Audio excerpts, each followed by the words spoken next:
Assalamualaikum warahmatullahi wabarakatuh. Alhamdulillah wassalatu wassalamu ala Rasulillah. Segala puji bagi Allah Jalla Jalaluh.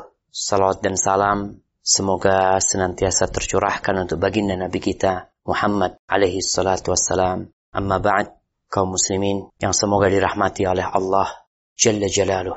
Ahibati fillah, kita masih akan berbincang tentang rahmat Allah Azza wa Jalla, tentang bagaimana kita beribadah dengan penuh pengharapan, di mana kita akan tahu sebesar apapun dosa yang kita kerjakan, seberat apapun pelanggaran yang kita lakukan, Allah Azza wa Jal membuka pintu taubat untuk kita.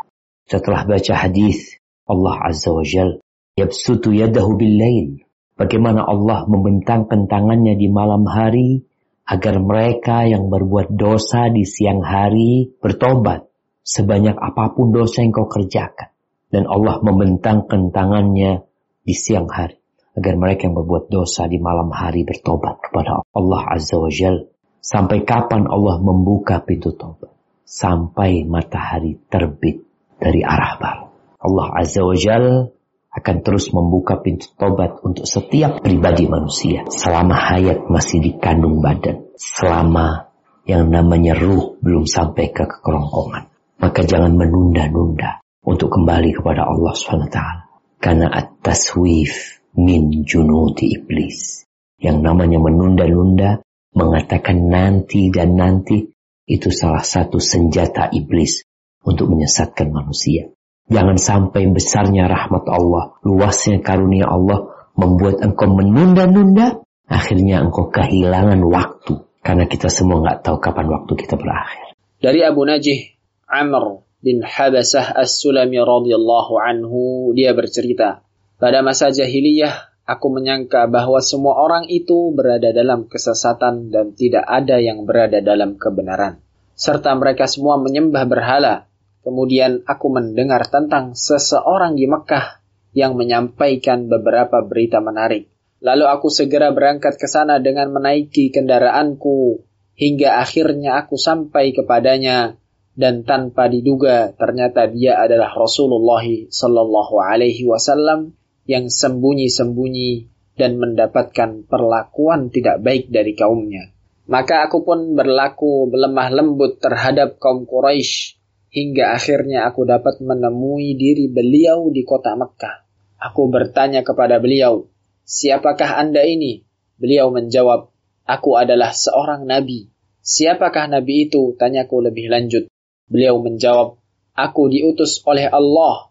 Kutanyakan, "Dengan apa dia mengutusmu?"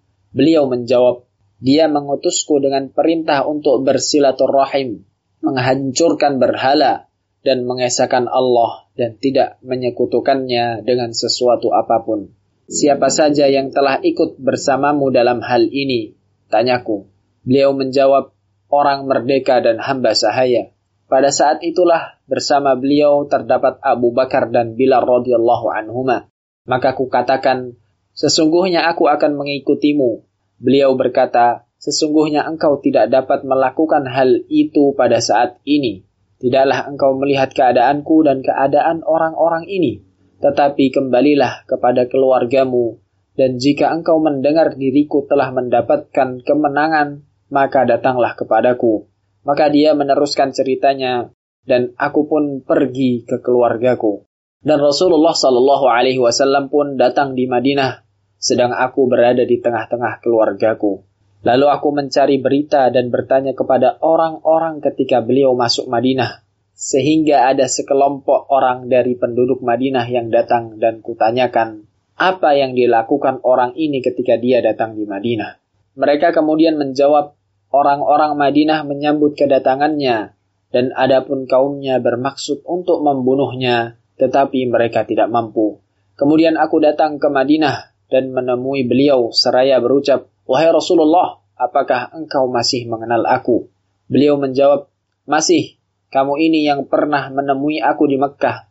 Maka aku katakan, "Wahai Rasulullah, beritahukan kepadaku mengenai apa yang telah Allah ajarkan kepadamu, dan aku belum mengetahuinya. Beritahu aku tentang solat." Lantas beliau menjelaskan tentang solat sebagai berikut. kerjakanlah sholat subuh, lalu berhentilah dari sholat sehingga matahari terbit dan meninggi setinggi tombak. Karena ketika matahari terbit, sungguh ia sebenarnya terbit di antara dua tanduk setan. Dan pada waktu itu orang-orang kafir sedang sujud kepada matahari. Selanjutnya sholatlah sekehendak hatimu, karena sesungguhnya sholat itu disaksikan dan dihadiri oleh para malaikat, sehingga matahari itu hampir tergelincir, yaitu sebelum tergelincir kira-kira sepanjang tombak. Lalu berhentilah dari sholat, karena waktu itulah neraka jahanam sedang dinyalakan. Jika bayangan setelah matahari tergelincir muncul, maka sholatlah kamu, karena sesungguhnya sholat itu disaksikan dan dihadiri oleh malaikat, hingga kamu melaksanakan sholat asar. Setelah itu berhentilah dari sholat hingga matahari terbenam, karena pada waktu matahari terbenam, dia terbenam di antara dua tanduk setan. Dan pada saat itu pula orang-orang kafir bersujud kepada matahari. Baik jamaah, ini hadis yang sangat panjang. Bagaimana perjalanan seorang mencari hidayah. Bagaimana Abu Najih As-Sulami radhiyallahu ta'ala anhu dengan hati yang penuh semangat datang ke kota Mekah. Dia sudah muak dengan kelakuan orang-orang yang melakukan kesyirikan. Batu disembah, pohon disembah, kayu disembah.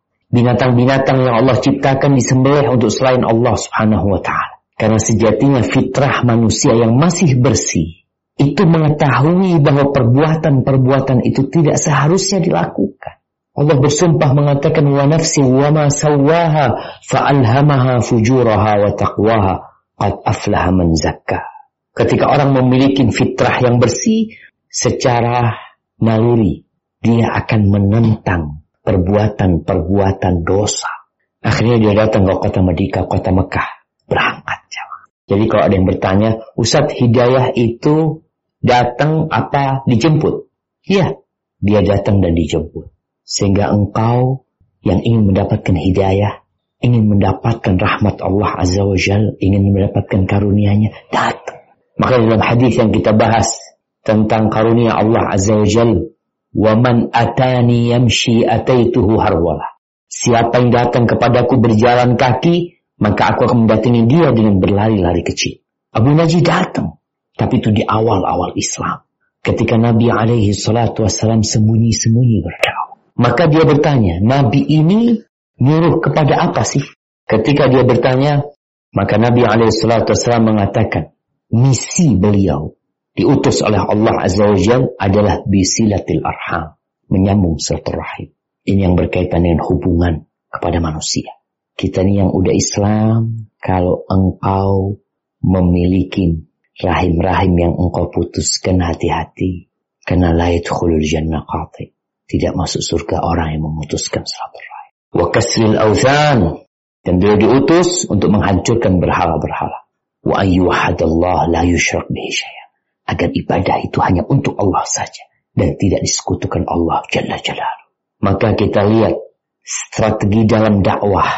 Tatkala Islam masih kecil dan kemunculannya membahayakan. Sehingga setelah 3 tahun Rasulullah SAW berdakwah terang-terangan, maka mulai gangguan, penindasan dirasakan oleh orang-orang yang masuk Islam. Maka Abu Najih diperintahkan untuk pulang. Udah, kau pulang. Sampai kapan? Sampai nanti kalau engkau dengar, engkau cari kabar. Dan Abu Najih mencari kabar. Begitulah orang yang mau hidayah, jemaah. Perlu perjuangan, perlu kesungguhan. Lalu bagaimana dia datang ketika dia mendengar Nabi SAW di kota Madinah? Dia berangkat. Apakah engkau menanti malaikat datang ke rumahmu, membangunkanmu dari tidurmu, lalu menggandeng tanganmu untuk ke masjid, untuk datang kajian? Engkau menunggu itu untuk mendapatkan hidayah dari Allah SWT. Harus lelah, harus berjuang.